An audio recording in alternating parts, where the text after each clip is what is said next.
The rain fell mercilessly over Gorales Nine's sprawling port city, its acidic composition leaving faint sizzling marks on the reinforced concrete pathways. Towering industrial complexes dominated the skyline, belching multicolored smoke that swirled and blended with the planet's perpetually overcast atmosphere. Despite the downpour, the streets teemed with life. Humans and various alien species hurried along, their features partially obscured by protective masks and shields against the toxic industrial output. In this cold, impersonal rush, a single figure stood out. Not because she was different. Indeed, her blue-tinged skin and elongated limbs marked her as one of the many Lovar species inhabiting the city's lower tiers, but because she wasn't moving with the crowd.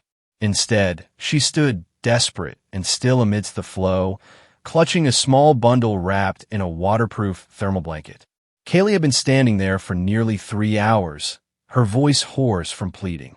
The bundle in her arms, her son, Miri, wheezed painfully, each labored breath more shallow than the last. The industrial pollutants had triggered a severe respiratory reaction in his underdeveloped lungs, a common affliction among Lovar children living in the manufacturing districts. Without proper medication, his airways would continue to swell until... Kaylee refused to complete the thought. Instead, she shifted Miri's weight to her other arm and extended her hand to a passing business executive. "Please," she called out, her translator device rendering her native tongue into stilted standard English. "My child needs medicine. He cannot breathe. I have credits, not many, but some. Please help." The executive, a heavy-set human in an expensive climate-controlled suit, barely slowed his pace. His eyes flickered briefly over Kaylee's ragged clothing and the identity band on her wrist, the telltale gray of an undocumented non-citizen, before looking away. "Can't help illegals," he muttered, just loud enough for her to hear. "Try the charity sector in Lower Ring." Kaylee knew the Lower Ring medical facilities were overcrowded, underfunded, and lacked the specialized medication Miri needed. She had already tried them before venturing into the central districts where Alliance Medical Center stood equipped with every pharmaceutical wonder in the galaxy, available only to those with the proper biological identity codes. As the executive disappeared into the crowd, Kaylee turned to a Lovar couple passing by. Their clothing and identity bands marked them as documented residents, not full citizens, but legal enough to access basic services. "Brothers," she pleaded in their native tongue, dropping the translator. "My son is dying. Could you go into the medical center and purchase the medication for me? I have the prescription code from our village healer." The couple exchanged uncomfortable glances. The male Lovar's tendrils twitched anxiously. "We can't," the female finally answered, her voice barely above a whisper. "We're on probationary status. If we're found helping undocumented immigrants, we'll lose our work permits. We have 3 offspring to feed. I'm sorry, sister." They hurried away, heads bowed in shame. Kaylee understood their fear. The Alliance's citizenship hierarchy was brutally enforced, with informants everywhere. One bad report from the omnipresent surveillance systems, and years of working toward legitimate status could vanish. Miri convulsed in her arms, a painful coughing fit racking his tiny frame. Kaylee felt her resolve hardening. She would try the Alliance Emergency Medical Center directly. They supposedly had an oath to provide life-saving care regardless of status, though in practice, this oath was frequently ignored. From across the street, partially obscured by the shadow of a delivery vehicle, a man watched the scene unfold. Damon Hayes had been in the midst of his regular delivery route when he noticed the Lovar woman's increasingly desperate attempts to find help. As a former field medic during the orbital wars, he recognized the symptoms of industrial toxin exposure in the child's labored breathing. The rational part of his brain told him to walk away. Getting involved with undocumented aliens meant potential fines, employment suspension, or worse. But another part, the part that still woke him screaming from nightmares filled with the faces of those he couldn't save during the war, kept him rooted to the spot, watching. When Kaylee finally turned toward the emergency medical center, Damon found himself following at a distance. The Alliance Emergency Medical Center stood as a gleaming testament to technological advancement. Pristine white facades, automated diagnosis systems, and treatment pods capable of curing ailments that would have been fatal just decades ago. The sliding doors parted smoothly as Kaylee approached, welcoming her into the sterile reception area. "Help, please," she gasped to the human receptionist, sitting behind a transparent security barrier. "My son, he can't breathe. Industrial toxin exposure. He needs nanorespiratory treatment immediately." The receptionist's expression remained impassive as she glanced at the security scanner. "Biological identity verification required for emergency services. Please place your wrist on the scanner." Kaylee hesitated, then slowly placed her wrist with its gray, undocumented band on the scanner. A harsh red light flashed, and a soft alarm sounded. "I'm sorry," the receptionist said, not sounding sorry at all. "You don't have valid biological identification. I cannot authorize treatment without proper documentation or full payment in advance." "But he's dying," Kaylee cried, holding Miri up so the receptionist could see his blue-gray skin now tinged with an alarming purple hue. "I have some credits. I can pay something now and work to pay the rest. Please." The receptionist's finger hovered over the security alert button. "Ma'am, if you continue to create a disturbance, I'll have to call security. There are proper channels for undocumented aliens seeking medical assistance. Those channels take weeks. He won't survive hours." At this point, two security guards approached from their posts by the treatment area doors. One of them, a burly human male with a cybernetic eye enhancement, placed his hand on his stun baton. "Time to go," he said firmly. "Now." Kaylee stood her ground, desperation overriding fear. "I'm not leaving until my son receives treatment. It's your oath. Your Alliance medical directive states that life-threatening conditions must be treated regardless of status." The second guard, a reptilian Draxus female, clicked her tongue in annoyance. "The directive applies to citizens and legal residents. Now leave before we report you to immigration control." When Kaylee still didn't move, the human guard grabbed her arm. The sudden movement jostled Miri, triggering another coughing fit that ended with an ominous whistling sound from his constricted airways. Kaylee pulled away desperately, but the guard's grip tightened. With a rough shove, he pushed her toward the exit. Kaylee stumbled, barely managing to keep her grip on Miri as she fell to her knees. Tears of rage and helplessness streamed down her face as she looked up at the impassive faces of the medical center staff. Not one had stepped forward to intervene. "Is this your Alliance compassion?" she spat out. "Is this your advanced civilization?" The human guard reached for his stun baton. "One more word, and you'll be spending the night in detention, alien." "That's enough." The voice came from behind Kaylee, firm, quiet, but carrying an unmistakable authority. Damon stepped forward, his delivery uniform marking him as a working-class human, but affording him more respect than any undocumented alien could hope for. "What's your problem, Deliverman?" the guard asked, hand still on his weapon. Damon kept his voice even. "My problem is watching Alliance security manhandle a mother with a dying child instead of fulfilling their medical oath." The receptionist leaned forward. "Sir, this doesn't concern you. This alien has no valid documentation." "I heard."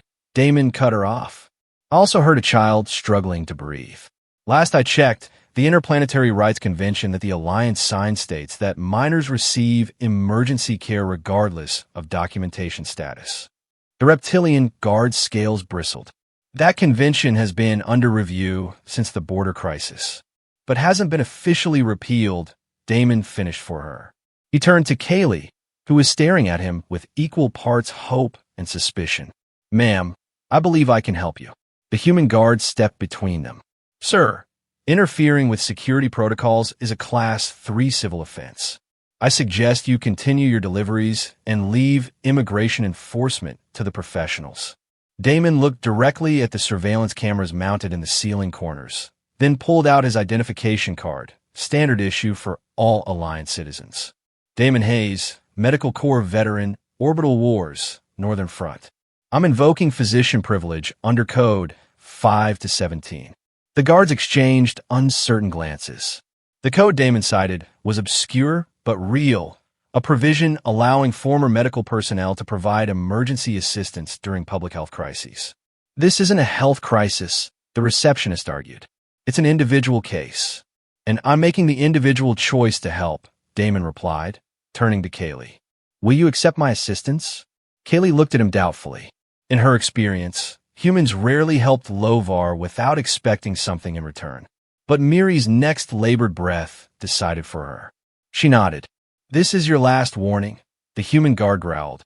Both of you, leave the premises now. Damon gave a curt nod, helping Kaylee to her feet. Gladly, as they walked out into the rain, Kaylee clutched Miri. Protectively, ready to flee at the first sign of betrayal. Damon kept a respectful distance, speaking quickly and quietly. There's an old emergency clinic in Sector 7, decommissioned after budget cuts 3 years ago. I worked there during the final phase of the war. Some equipment might still function, and I know where they kept the emergency supplies. Why would you help us? Kaylee asked, her translator struggling to convey the complex mix of suspicion and desperate hope in her voice. Damon didn't look at her as they walked, his eyes constantly scanning for patrol drones. Because I've seen too many children die when they could have been saved. They traveled through side streets and maintenance corridors, avoiding the main thoroughfares with their ubiquitous security cameras. The rain provided some cover from aerial surveillance, but Damon still insisted they move carefully. Breaking into a decommissioned medical facility with an undocumented alien would earn him more than a fine if caught, potential imprisonment, loss of citizenship privileges, or worse. Sector 7 sat on the boundary between the industrial zone and the abandoned district that had once housed Alliance troops during the border conflicts. The old clinic was a squat, utilitarian building with windows covered by security shutters, its entrance sealed with a standard government lock.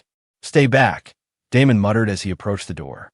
From his delivery bag, he pulled out a small electronic device, technically illegal for civilians, but common among delivery personnel who often needed to access secure drop points. The lock disengaged with a soft click. Inside, the clinic was dark and musty. Emergency lighting activated as they entered, casting everything in a dim blue glow. Dust covered abandoned treatment beds and diagnostic equipment. Damon moved with purpose toward the back room, motioning for Kaylee to follow.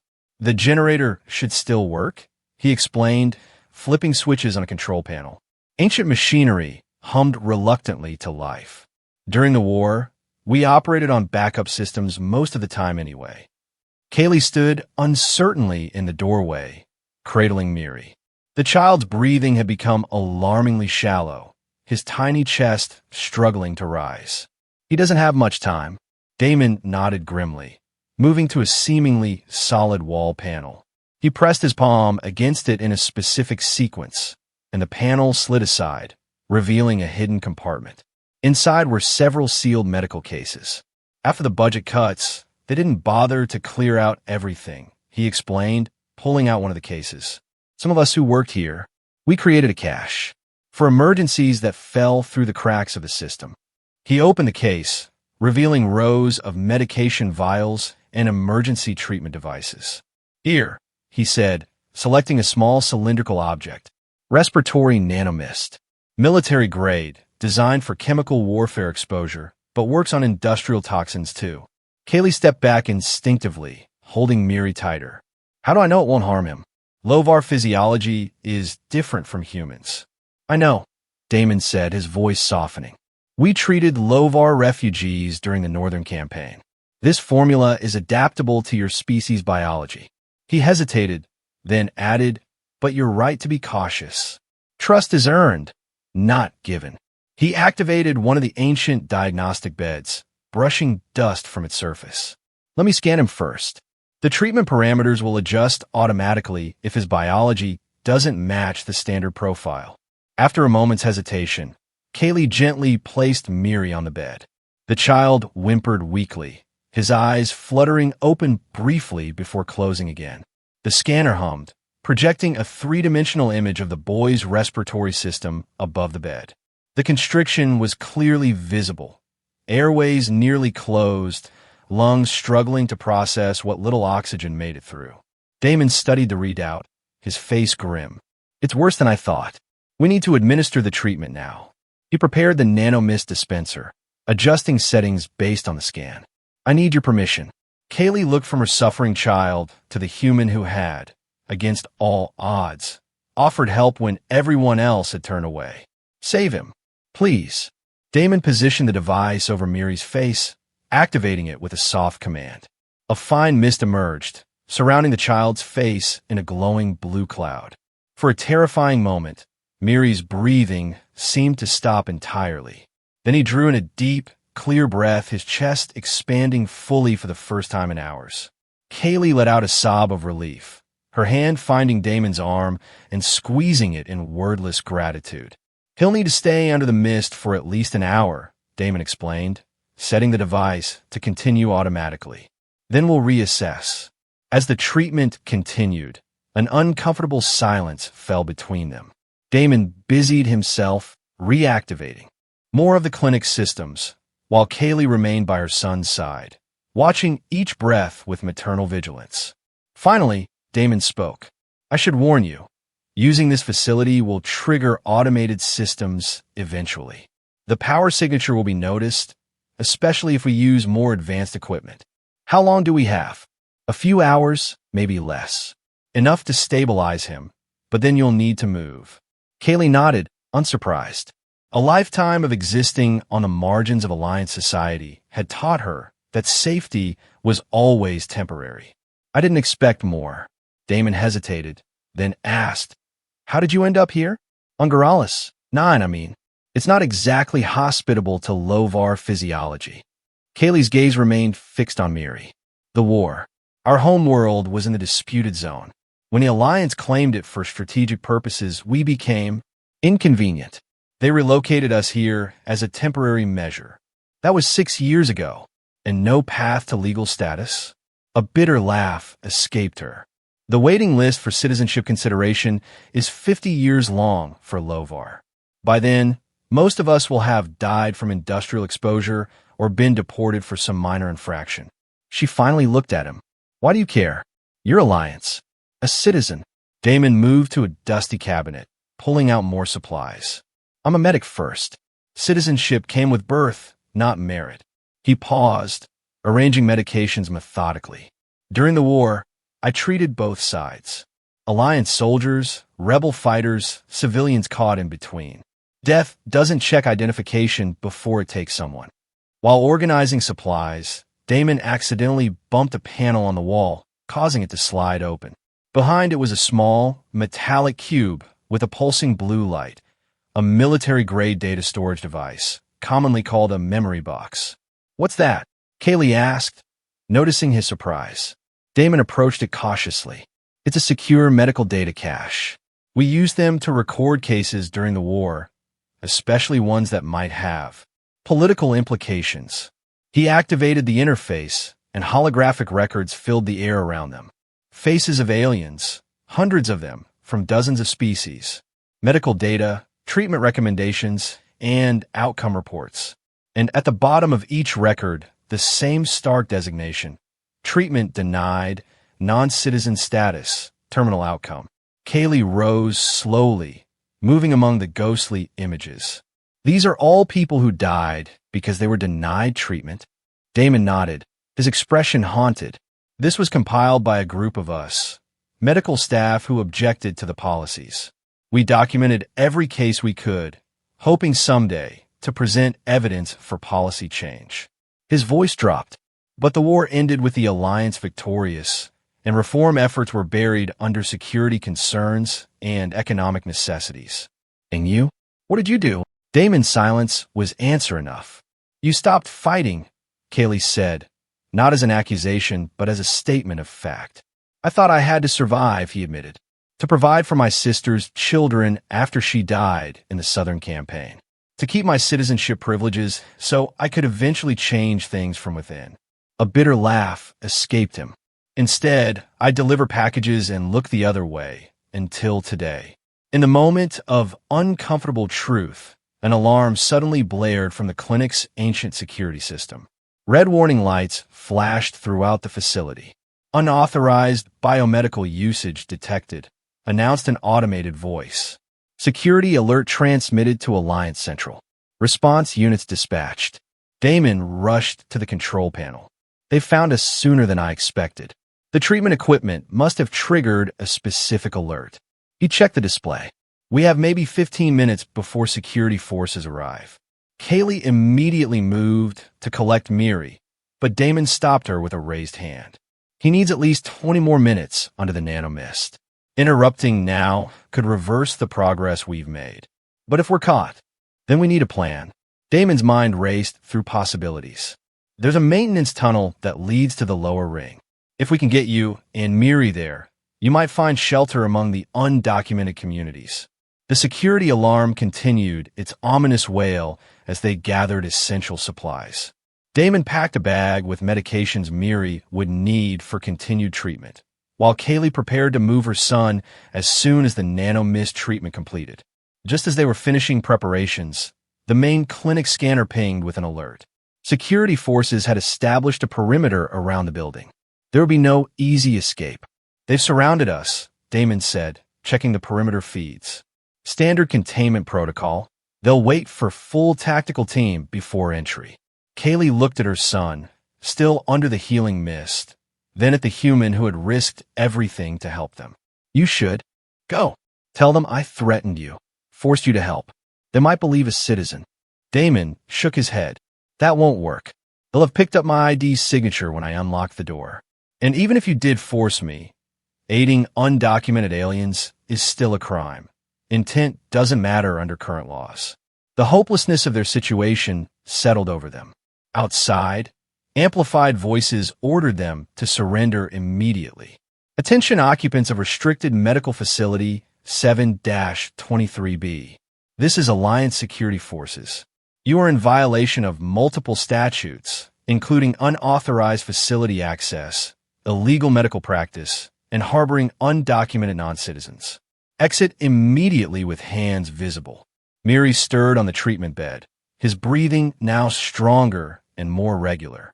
The nanomist was dissipating, indicating the completion of the emergency phase of treatment.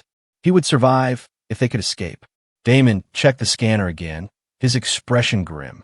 They've deployed biosensors. They know there's a Lovar signature inside.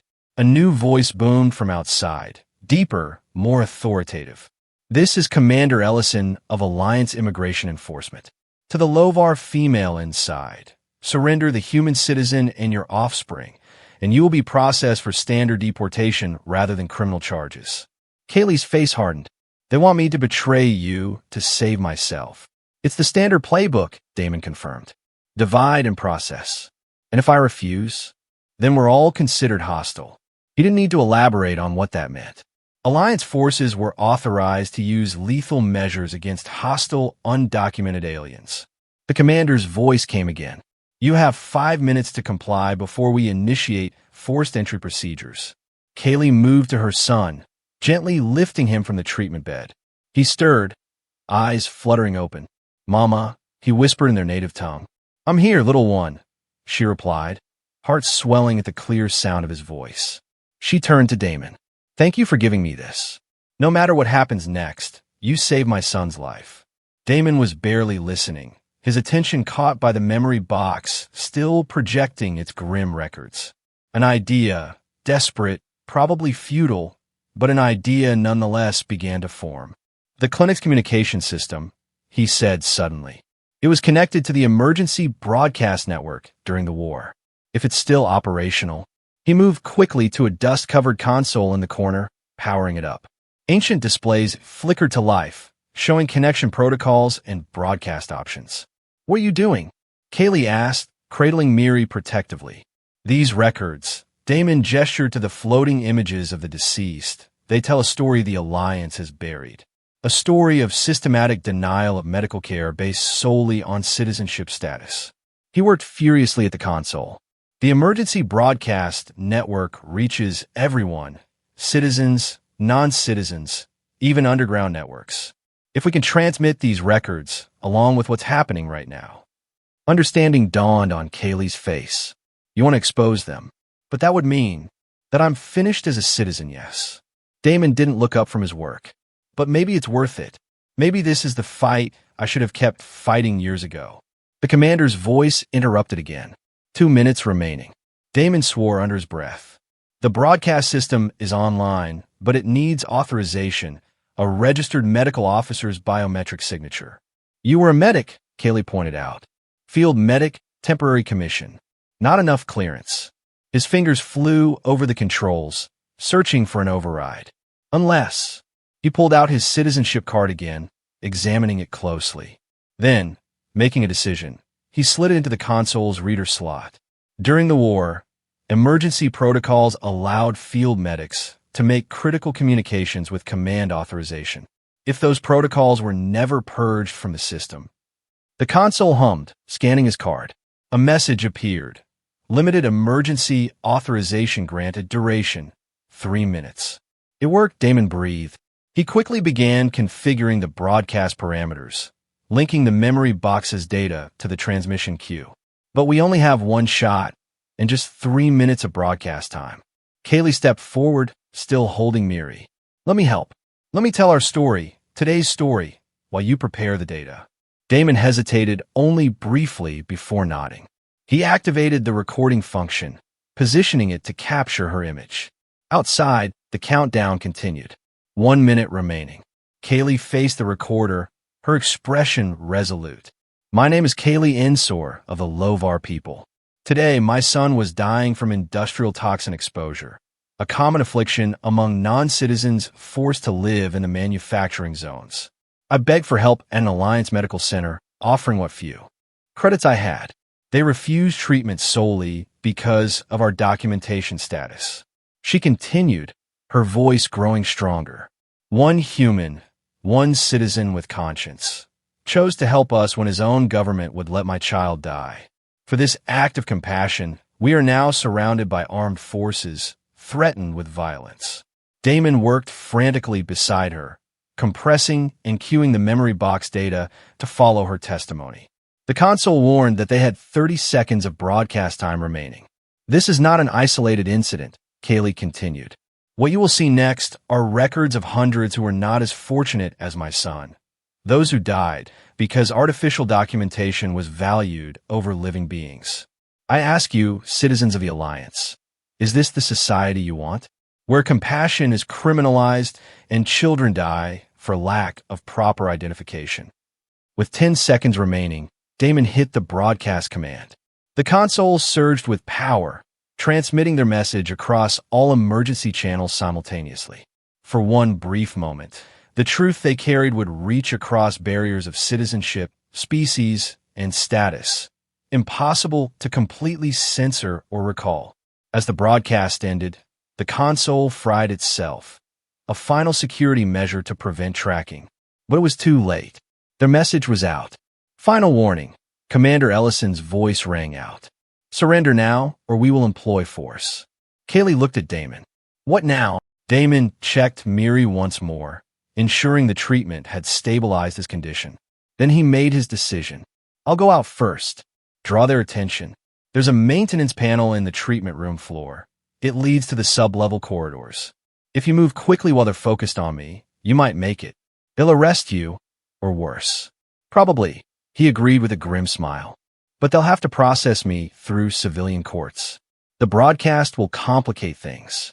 Public opinion might force some restraint. Kaylee shook her head. I won't leave you to face this alone. Not after what you've done for us. You have to, Damon insisted. Miri needs continued care, and someone needs to make sure our message wasn't sent in vain. Before she could protest further, the first sounds of forced entry came from the main door, cutting tools slicing through the old security locks. Go, Damon urged. Now. With a final, conflicted look, Kaylee clutched Miri to her chest and slipped into the treatment room. Damon watched until she disappeared through the floor panel before turning to face the entrance. He took a deep breath, straightened his posture, and walked calmly toward the door. As it burst open and armed security forces poured in, weapons raised, he raised his hands in surrender. My name is Damon Hayes, he announced clearly. Former Alliance Medical Corps. I'm unarmed, and I surrender myself voluntarily. The last thing he saw before being roughly detained was the memory box projections still floating in the air. Hundreds of faces denied care, their stories finally told. The broadcast spread faster than the Alliance authorities could contain it. What began as an emergency transmission soon migrated to underground communication networks, then to civilian channels. Within hours, millions had seen Kaylee's testimony and the damning evidence from the memory box. In the lower ring neighborhoods, where undocumented aliens lived in the shadows, the message sparked something unprecedented: open assembly. Lovar families emerged from hiding, joined by other non-citizen species and sympathetic legal residents. They gathered first in small groups, then in larger numbers, sharing stories of medical neglect and demanding change. A movement soon coalesced around a simple phrase from Kaylee's broadcast: compassion without citizenship. Volunteer medical workers, many of them retired or off-duty professionals risking their licenses, began offering underground care to non-citizens. Kaylee herself had found shelter with a multi-species humanitarian network operating in the abandoned industrial sectors. The old clinic where Miri had been treated became their first official underground medical center, its location now a symbol rather than a secret. As Miri recovered under continued care, Kaylee found herself reluctantly embracing a leadership role within the growing movement. Her face, recognized from the broadcast, had become a rallying point. Where once she had sought only to remain invisible to Alliance authorities, now she spoke openly at clandestine gatherings. "We are not asking for special treatment," she told a crowd gathered in a repurposed factory floor 3 weeks after the broadcast. "We are asking for the recognition of a simple truth. Medical care is not a privilege of citizenship. It is a right of sentient beings." The movement grew beyond medical concerns, addressing the broader injustices of the citizenship hierarchy. Alliance authorities responded with increased patrols and random documentation checks, but these heavy-handed tactics only strengthened public sympathy for the cause. Meanwhile, Damon's case moved through the judicial system. The Alliance, concerned about the public relations disaster, charged him with lesser offenses: unauthorized use of medical equipment and trespassing on government property, rather than the more serious crimes of aiding undocumented aliens. Still, he faced significant penalties: citizenship downgrade, heavy fines, and possible imprisonment. What the authorities hadn't anticipated was how Damon's case would resonate with citizens. Veterans in particular rallied to his defense, arguing that he had upheld the true spirit of the Medical Corps oath. Legal advocacy groups took up his case pro bono, framing it as a test of the Alliance's commitment to its own stated humanitarian principles. The pressure grew until, finally, an official inquiry was launched into the medical treatment of non-citizens. The inquiry committee, reluctantly formed after weeks of public pressure, requested testimony from both Damon and, surprisingly, Kaylee. For Kaylee, the decision to appear was fraught with risk. Despite assurances of temporary immunity, stepping into an Alliance government building meant putting herself at the mercy of the very system that had nearly cost her son's life. Yet the opportunity to speak directly to those in power was too important to refuse. On the day of her testimony, she approached the imposing government complex with Miri at her side. The boy had recovered remarkably, though doctors warned he might always have slightly diminished lung capacity, a common legacy of industrial exposure among non-citizen children. Inside the hearing chamber, Kaylee faced a panel of 12 officials, a mix of humans and other Alliance species, all wearing the insignia of full citizenship. Among the observers, she noticed multiple medical professionals, some wearing subtle blue armbands that had become the symbol of the compassion without citizenship movement. She told her story plainly, without embellishment or accusation. She spoke of her desperate search for help, the callous rejection at the medical center, and Damon's unexpected intervention. When asked why she had chosen to broadcast her experience rather than simply escaping, her answer was simple: because my son was not the first to suffer this way, and without change, he would not be the last. Some truths must be spoken, even at great personal risk.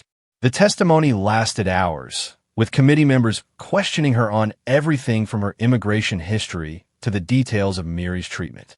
Throughout, she maintained her composure, refusing to be provoked into statements that could be dismissed as emotional or exaggerated. When it was over, she was escorted from the chamber through a side exit to avoid the media gathered outside. In a small waiting area, she found Damon, scheduled to testify next. It was the first time they had seen each other since his arrest. He looked thinner, the strain of detention evident in the new lines around his eyes. But he smiled genuinely when he saw Miri running toward him. "You've grown," he told the boy, crouching to meet him at eye level. Miri responded in careful standard English, a language he had been studying diligently. "I am better now. Thank you for helping my mother and me." Damon looked up at Kaylee, his expression questioning. "He insisted on learning your language," she explained. "He says he wants to be a doctor someday, to help others like you helped him." The security guard cleared his throat, reminding them that time was limited. Damon stood, addressing Kaylee directly. "The movement you've built, it's making a difference. Even inside detention, we hear things. Public opinion is shifting." "It's not my movement," she corrected him. "It belongs to everyone who believes in what we're fighting for."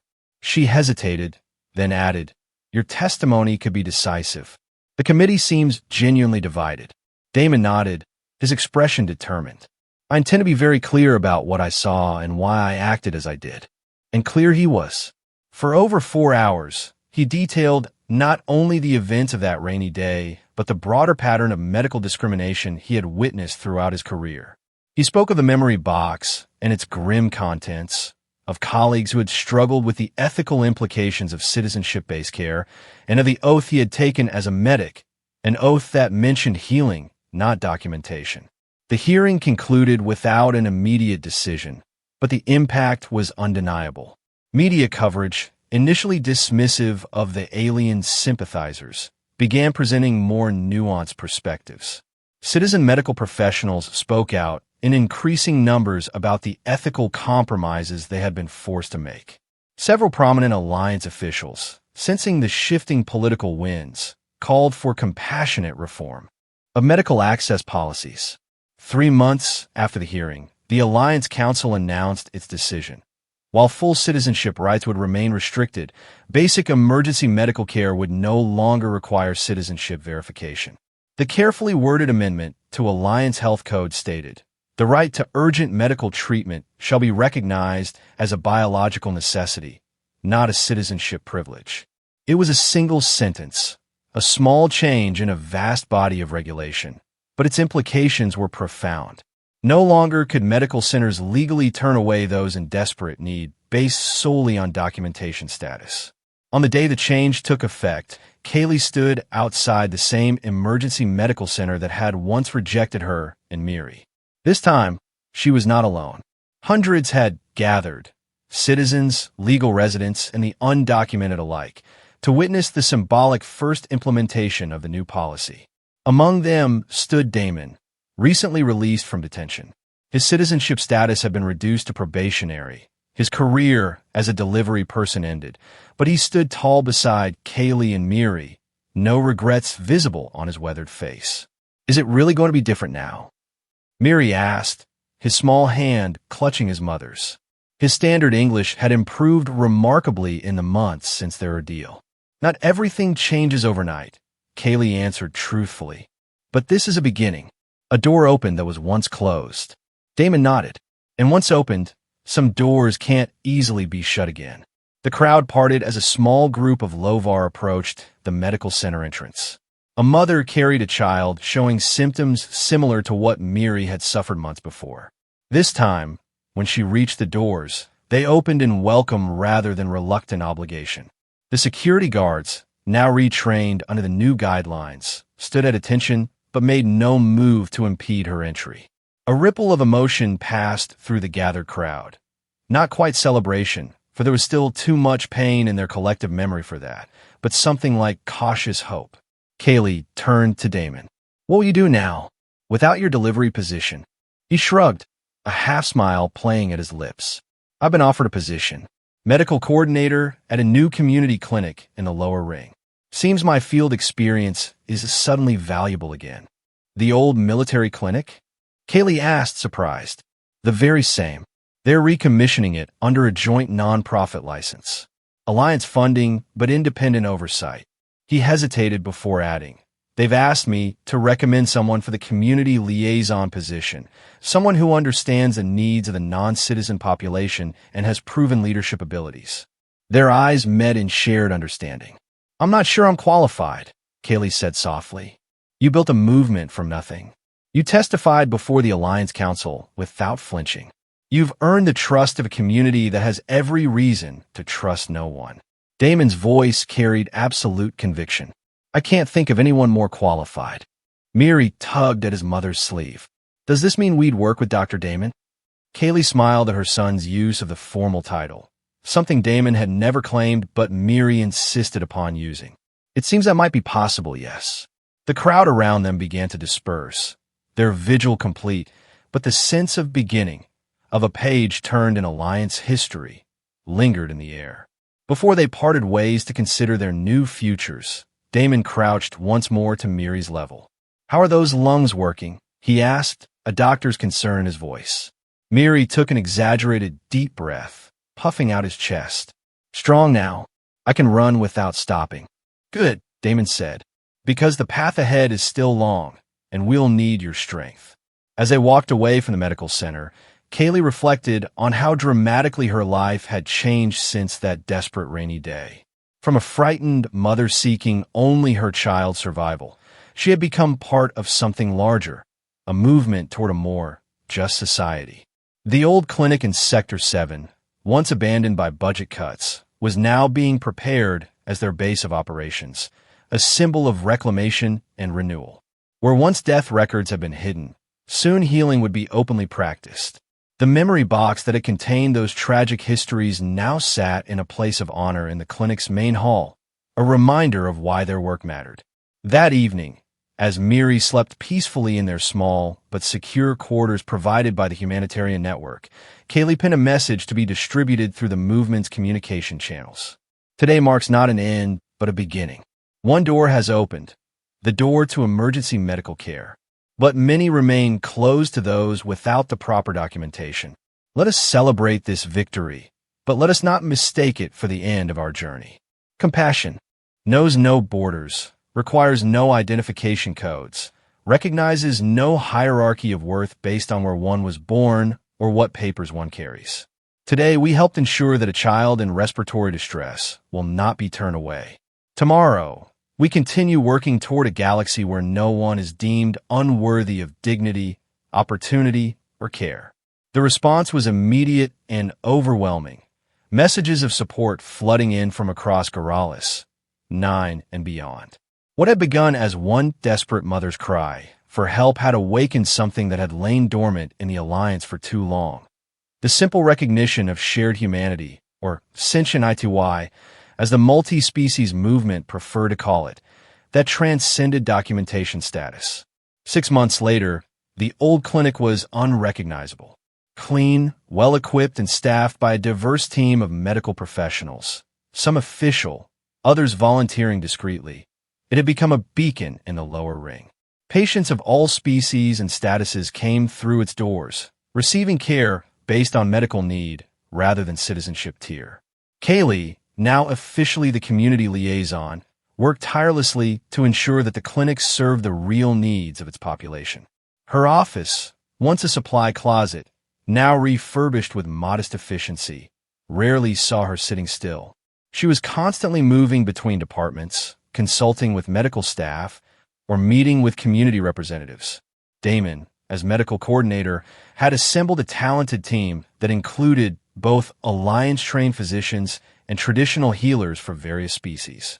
This integration of approaches had proved remarkably effective, especially for treating conditions specific to non-human biologies that Alliance medicine sometimes overlooked.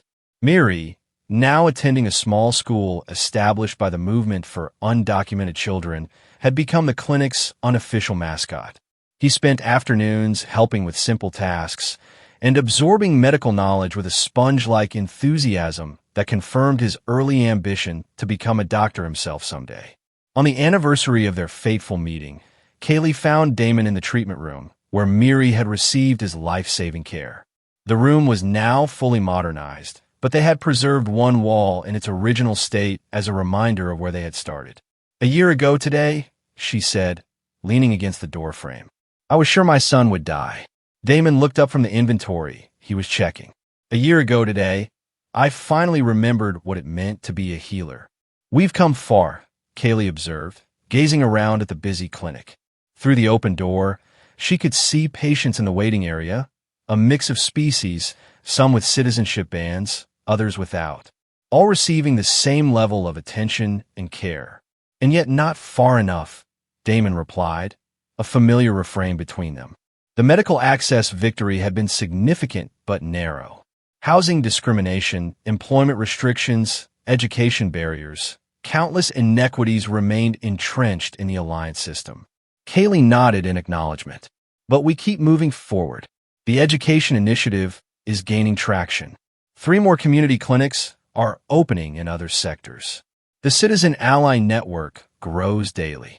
And the upper ring doctors are finally speaking out against the multi-tier treatment protocols," Damon added. That interior pressure could be decisive. Their conversation was interrupted by Miri bursting into the room, clutching a data pad. "Mother, Dr. Damon, look at this." The pad displayed a news bulletin. Alliance Council to consider extension of basic services access to undocumented residents. Committee cites medical program success. It was a small step, a committee formation, not yet a policy change, but like the medical access amendment before it, it represented a crack in the wall of discrimination that had seemed impenetrable a year earlier. That evening, a small celebration was held in the clinic's community room. Staff, patients, and supporters gathered to mark both the anniversary of the clinic's underground beginning and the promising news from the Alliance Council. As glasses of synthesized fruit juice were raised in toast, Damon found himself standing beside Kaylee near the memory box display.